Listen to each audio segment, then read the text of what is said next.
Next up, Next question. drinking. What is permissible? Yes. Is there a balance? Drinking alcohol. Oh, alcohol. Yeah. Yeah, so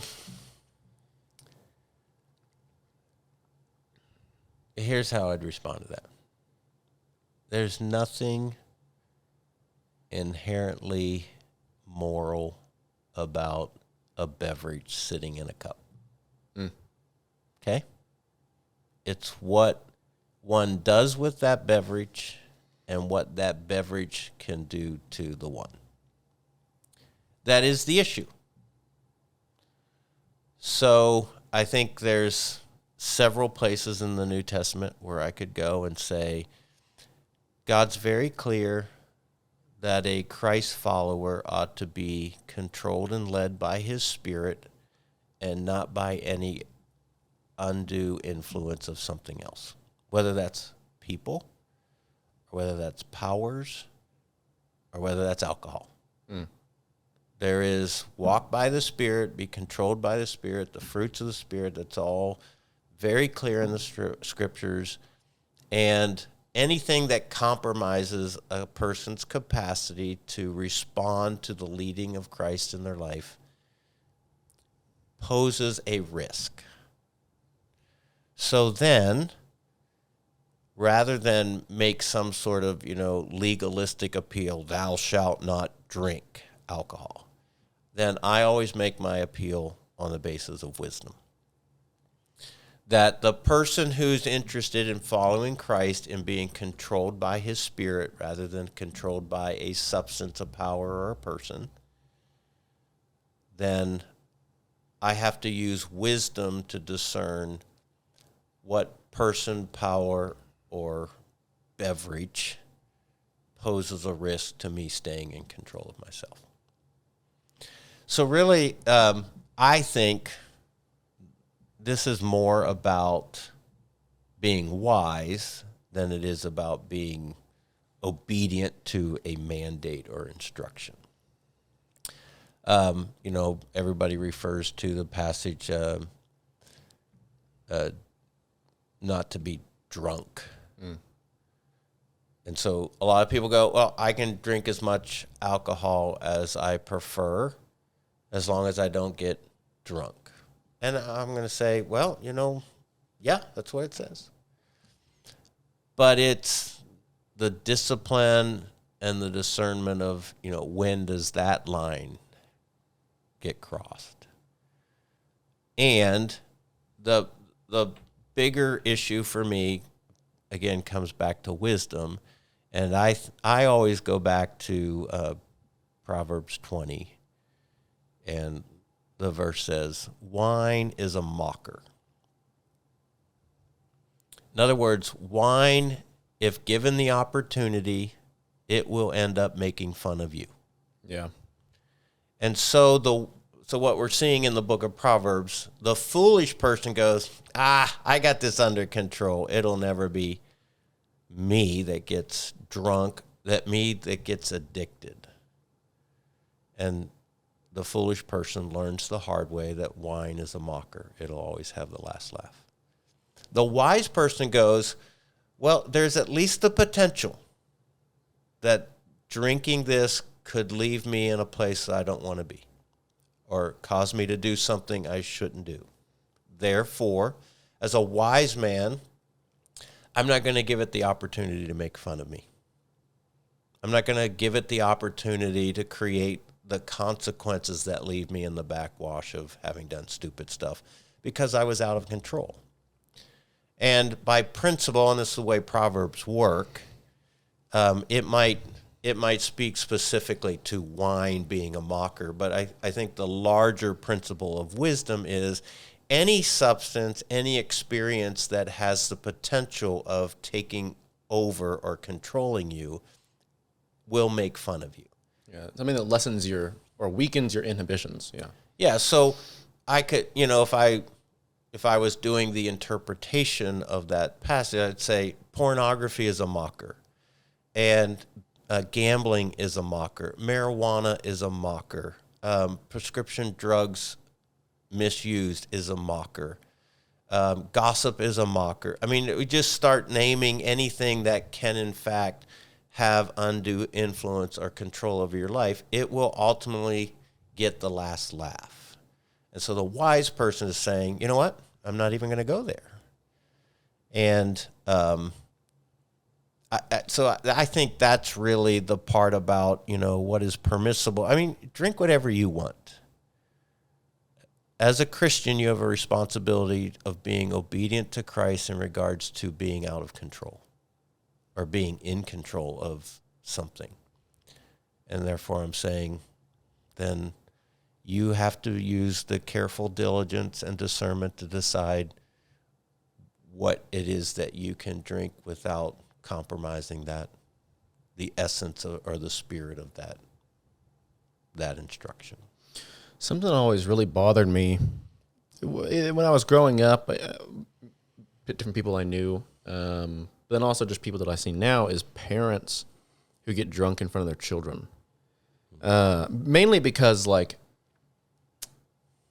it makes them just look really, really foolish to their child, because their child, your kids are going to look at you with amount of respect, regardless of how much you necessarily deserve it. That respect and admiration is there, and then you just look like a dummy. Like what you're saying, it mocks you. Yeah, so the mockery comes in that you lose the trust and respect of your kids. Yeah. And that has huge ramifications for years to come. And that's where it gets the last laugh. The person down here on this end saying, I can handle it, and so what, I was drunk and my kids saw it. No big deal. They see me the other, 7 days a week, and I'm responsible and I'm accountable and I'm industrious. And I go, yeah, that's what you think, but they were embarrassed or they felt afraid when they saw you out of control. And so now that's input into their perception of you. Here's the bigger one that you mentioned that's a concern to you. Here's the one that concerns me is what the study that I've done on addictive behaviors and how we work physiologically. The young person who steps into alcohol or pornography or marijuana, they have no idea how their brain is wired. And they think, I'm just having a good time with my friends. Nobody's going to get hurt. They have no idea of how to anticipate how their brain and their body is going to interact with alcohol. And I have too many stories that I know personally where a kid started drinking alcohol because, everybody was doing it and it was all fun and games. Not even beginning to comprehend that the way that they're built physiologically leaves them vulnerable. And they've become alcoholics at 14, 16, 18. And because I've walked with families through this experience enough times, the kid will tell you in their moments of clarity, I would do anything to go back and reject that first drink because I had no idea that I had a family history or I had, a physiological makeup that made me unusually susceptible to alcoholism. Yeah. And the stories are heartbreaking. Families who have spent literally hundreds of thousands of dollars putting their kids through rehab and the emotional turmoil that's been and relational turmoil that's been created in those homes because of that. All because a kid didn't understand. And I remember a few years ago, here in the area, some parents got busted for having an event at their house, and the parents that lived in that house, the adults who lived in that house, they told their kids, okay, your friends can come over. We'll have a party. I think it was around graduation or, some some big celebration. And as long as they stay here, we'll let them drink alcohol. Yeah, I've personally heard that plenty of times. Yeah. And it was a big deal a few years ago. And what made me so mad about that is those parents, they had no idea about the 25 kids that showed up at their house that night for that party. They had no idea what each of those 25 kids' brains were like, Yeah. or what their family history was, to where they were playing roulette with those kids' lives.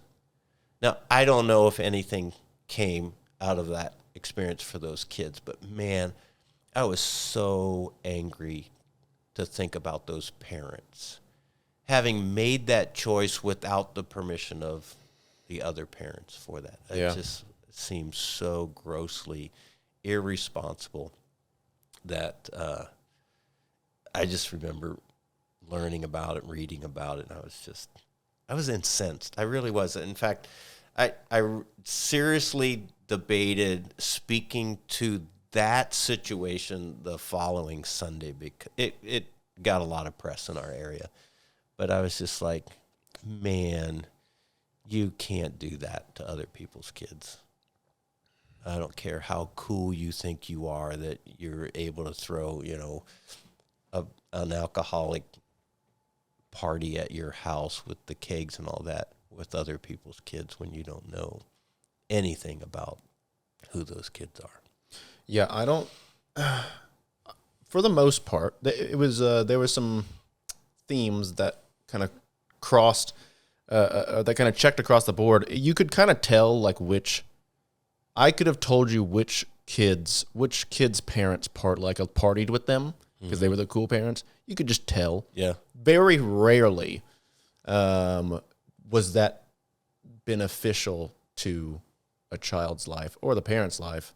Because in college, then they're the party. Yeah. They're the party guys. Sure. Or girls. Sure. It doesn't go away.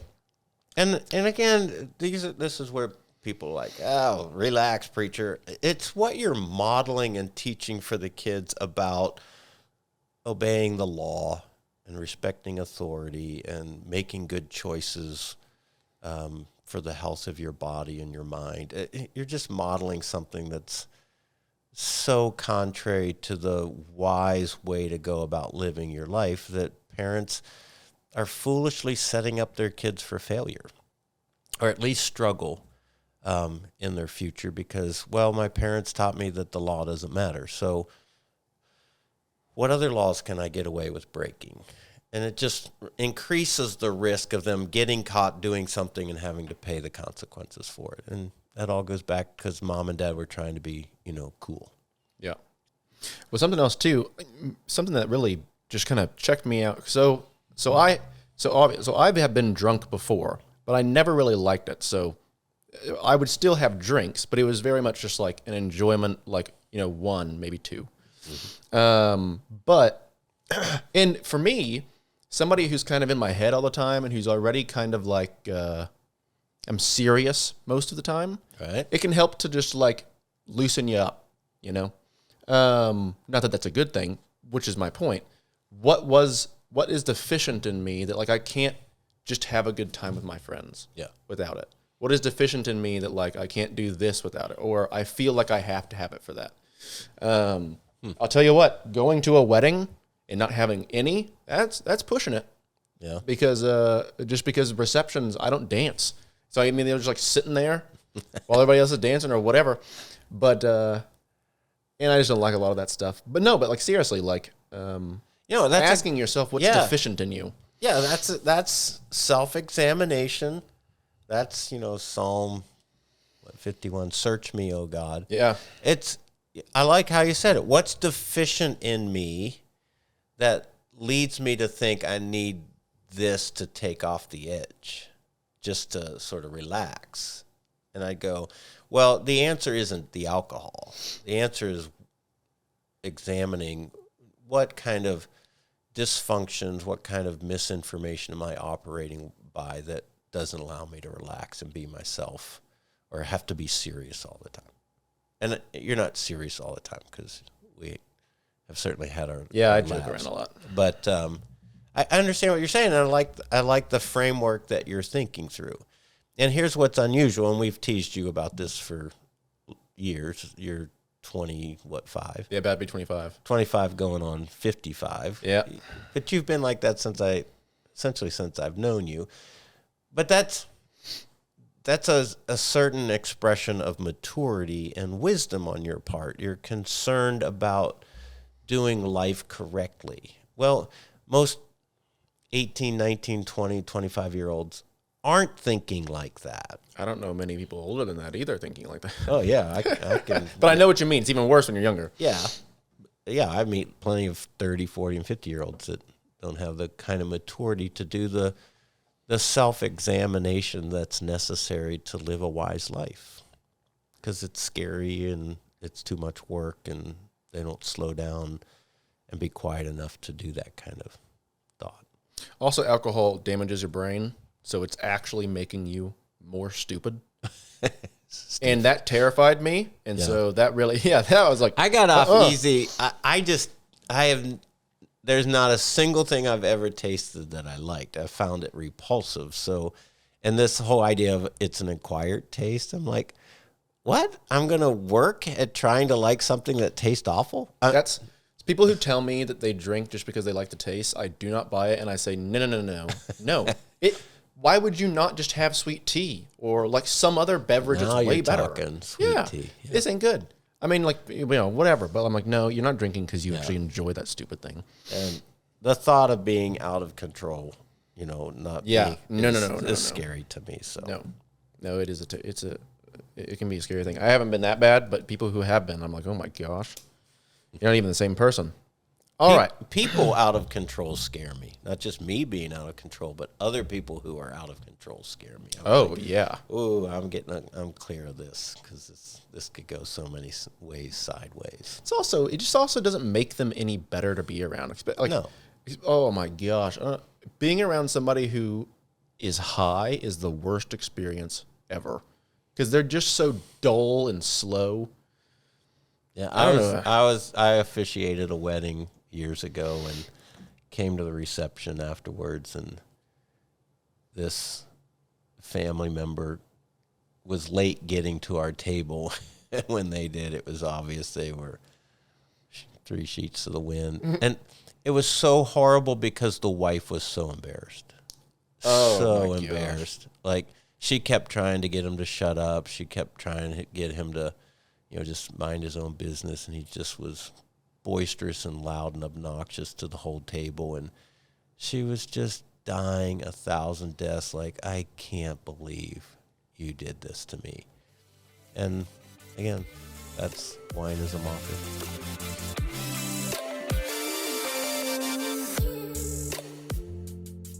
We hope you enjoyed this presentation of Cibolo Creek Community Church. If you did, please consider supporting the ministry of our church.